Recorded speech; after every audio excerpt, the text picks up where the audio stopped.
भारत में कई नदियां बहती है। कहने को तो भारत में कई नदियों का धार्मिक महत्व है। इसके बावजूद भी देश में नदियों की हालत बेहद बदतर है। गंगा जैसे नदी भी आज प्रदूषण की मार से पीड़ित है। आपने देखा होगा कि कुछ नदियों में सफ़ेद झाग दिखाई देती है। उदाहरण के लिए दिल्ली में यमुना नदी के सतह पर सफ़ेद झाग दिखती है। कभी सोचा है नदी में ये सफ़ेद झाग क्यों बनते हैं? आइए जानते हैं नदियों में सफ़ेद झाग बनने के पीछे क्या वजह होती है। साथ ही भारत के कुछ प्रदूषित नदियों के बारे में भी जानेंगे। यमुना में इस झाग की वजह नाले व सीवरेज के पानी के साथ आने वाला साबुन व डिटर्जेंट होता है। इसके अलावा कारखानों से निकलने वाला केमिकल युक्त पानी से इसके लिए जिम्मेदार होते हैं।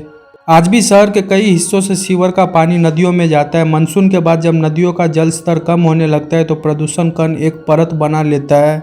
प्रदूषकों में खास तौर पर फॉस्फेट की मात्रा इस झाग की परत के लिए जिम्मेदार है। टीपीसीबी और डीपीसीसी ने भी झाग की वजह सर्फेक्टेंट और फॉस्फेट को माना है। दिल्ली में अखोला बैरेज और आईटीओ के पास यमुना नदी में इस नदी के सफेद झाग दिखते हैं। असल में जब बैरेज के गेट खोले जाते हैं तो पानी काफी ऊंचाई से नदी में गिरता है, जिस वजह से झाग की परत बन जाती है। एक्सपर्ट के अनुसार नदी में कई जगह पर फॉस्फेट की क्वांटिटी ज्यादा हो सकती है, लेकिन बाकी जगह पर झाग ना दिखने की वजह यह कि इतनी ऊंचाई से नदी में नहीं गिरता है। भारत का कुछ प्रमुख प्रदूषित नदियां। यमुना नदी गंगा की दूसरी सबसे बड़ी सहायक नदी है। इसके साथ ही यह देश की सबसे बड़ी सहायक नदी भी है। आज यह भारत की सबसे गंदी नदियों में से एक है। यह नदी उत्तराखंड, हरियाणा, उत्तर प्रदेश, राजस्थान और दिल्ली से बहती है। दिल्ली और आगरा में यमुना नदी की हालत बेहद खराब है। गंगा नदी भारत की सबसे महत्वपूर्ण नदियों में से एक है, लेकिन यह भी बहुत गंदी हो गई है। इसके बारे में अनुमान लगाया जाता है कि लगभग 80% से अधिक शहरों और इंडस्ट्री से निकलने वाले अपशिष्टों से इसकी जल प्रभावित होता है।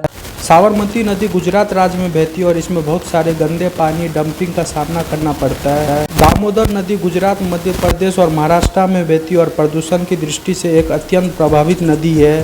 गोदावरी नदी भारत के सबसे लंबी नदियों में से एक है और यह प्रदूषण की समस्या से बहुत अधिक प्रभावित होती है। गंगा और यमुना के प्रदूषण का मामला लगातार उठता रहा है लेकिन क्या आप जानते हैं कि देश के सबसे प्रदूषित नदी कौन सी है? इसका खुलासा केंद्र प्रदूषण नियंत्रण बोर्ड सीपीसीबी के रिपोर्ट में हुआ है। रिपोर्ट के अनुसार चेन्नई के कोयम रिवर को देश की सबसे प्रदूषित नदी करार दिया है।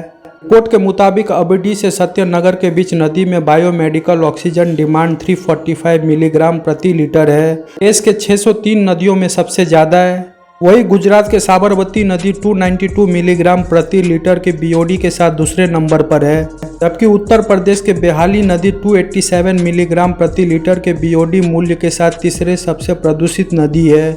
वही रिपोर्ट में यह भी कहा गया है कि पिछले 4 सालों में तमिलनाडु में प्रदूषित नदियों की संख्या में वृद्धि हुई है। सीपीसीबी के रिपोर्ट में कहा गया है कि 2019 से 2021 के अवधि के दौरान तमिलनाडु में 12 नदियों की पानी की गुणवत्ता को 73 स्थानों पर निगरानी की गई। रिपोर्ट में कहा गया है कि 10 नदियों की 53 स्थानों में बायोमेडिकल ऑक्सीजन डिमांड बीओडी निर्धारित जल गुणवत्ता मानदंडों का अनुपालन नहीं करते पाए गए। तमिलनाडु में 10 नदियां उदियार, अमरावती, भवानी, कावेरी, पलार, सरबंग, ताम्रेवर, रानी, वशिष्ठ और तिरुमनी मुथार में है। बीओडी निर्धारित मानदंडों का अनुपालन नहीं किया गया। अगर ये वीडियो आपको अच्छा लगे तो वीडियो को लाइक कीजिए, शेयर कीजिए और चैनल को सब्सक्राइब कीजिए। मिलते हैं नेक्स्ट वीडियो में।